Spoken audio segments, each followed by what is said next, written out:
The field of archaeology has been astonished by a groundbreaking discovery. The untouched tomb of the legendary Nephilim king Gilgamesh has been unearthed.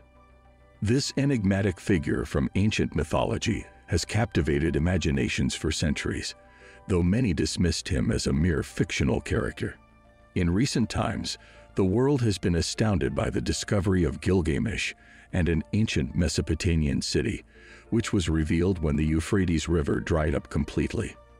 This remarkable find at an archaeological site has not only shed new light on one of the most intriguing and enigmatic characters in human history, but has also sparked intense interest and debates among scholars and historians.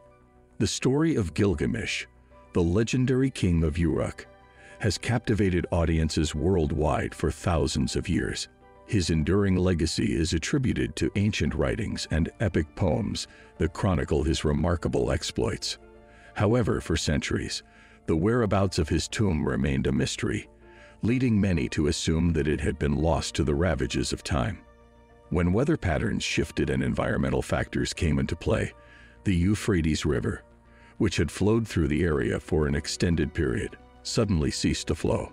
Archaeologists, exploring the riverside once the floodwaters receded, stumbled upon the remains of a massive structure that lay buried there. As the excavation progressed, it became evident that this was the long-lost burial site of Gilgamesh.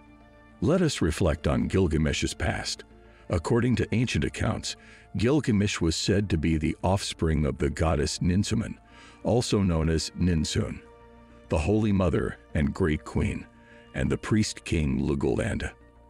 The Sumerian king list indicates that Gilgamesh ruled for an astonishing 126 years, a lifespan and power befitting a demigod. Most scholars agree that Gilgamesh was the fifth king of Uruk, reigning around the 26th century BCE.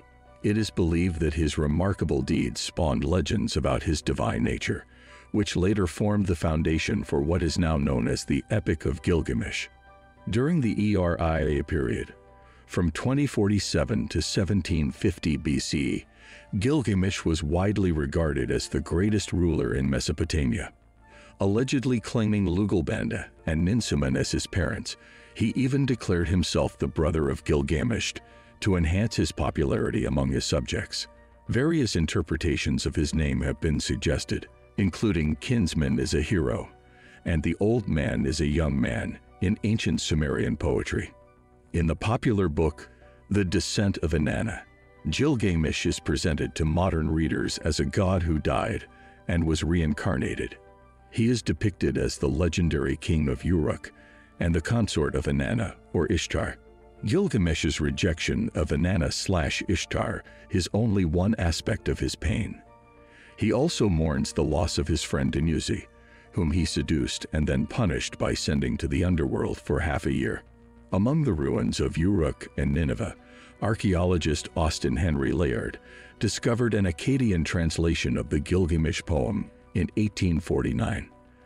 This finding spurred European governments and institutions to support expeditions to Mesopotamia during the mid-19th century, in the hopes of finding physical evidence corroborating events.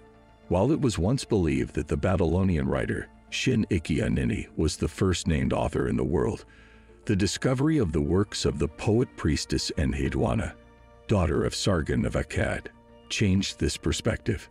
Shin-Iqi-Anini likely had access to a wide range of Sumerian sources, as Gilgamesh had already been a renowned hero for many decades before the epic was written.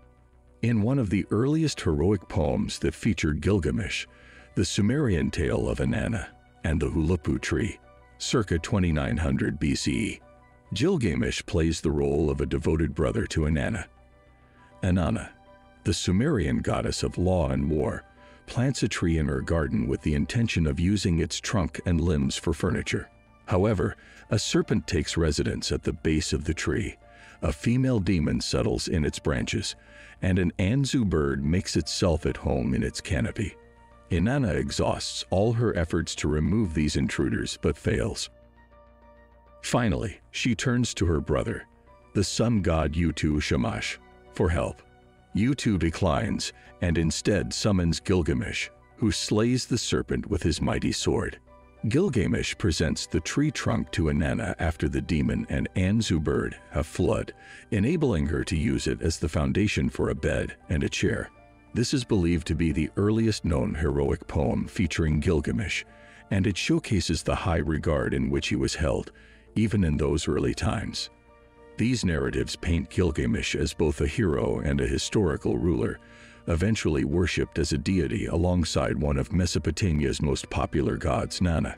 Clay tablets depict Gilgamesh as an underworld judge, ranking alongside the Greek mythological figures Rhadamanthus, Minos, and Aeacus.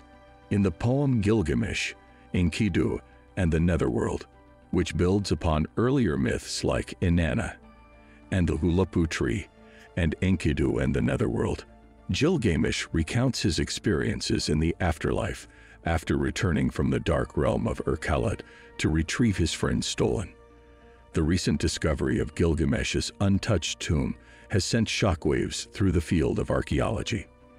This remarkable find has confirmed the existence of the legendary Nephilim king, who was previously thought to be a mere myth.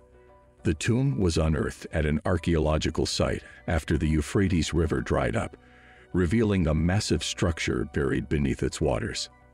According to ancient accounts, Gilgamesh was believed to be the son of the goddess Ninsemon and the priest king Lugalband. He ruled as the fifth king of Uruk in the 26th century BCE, with a reign spanning an astonishing 126 years. His extraordinary deeds and divine nature contributed to the legends and epic poems that were later compiled into the Epic of Gilgamesh. The Epic of Gilgamesh, one of the oldest surviving works of literature, was initially discovered in clay tablets by archaeologist Austen Henry Layard in 1849. These tablets were later translated and published by George Smith in 1876, providing the definitive account of the narrative. All modern translations of the epic are based on these 11 tablets, with some versions including a 12th tablet to provide additional context for the relationship between Gilgamesh and Enkidu, as well as their encounters with the underworld. There is debate among scholars regarding the inclusion of Tablet 12, as it features Enkidu as a servant rather than Gilgamesh's companion. Some theories suggest that Tablet 12 was written by Enkidu's ghost, recounting his experiences in the afterlife to Gilgamesh. However, Gilgamesh's repeated claims in the poem that Enkidu is not dead and is wrongly held in the underworld contradict this interpretation. The Epic of Gilgamesh draws upon earlier Sumerian literature and myths, with various stories incorporated into its narrative. While the impact of Sumerian and Babylonian cultures on the story is a subject of scholarly inquiry, it is clear that the epic represents a timeless exploration of the human condition. Gilgamesh's quest for meaning, his grief over the loss of Enkidu, and his confrontation with mortality resonate with readers across cultures and time periods. The recent discovery of Gilgamesh's tomb reinforces his historical significance and solidifies his place as one of the world's first epic heroes. While the historical existence of Gilgamesh may remain a subject of debate, his legend and the lessons embedded in his story continue to inspire and resonate with people today. Subscribe to the channel for more updates.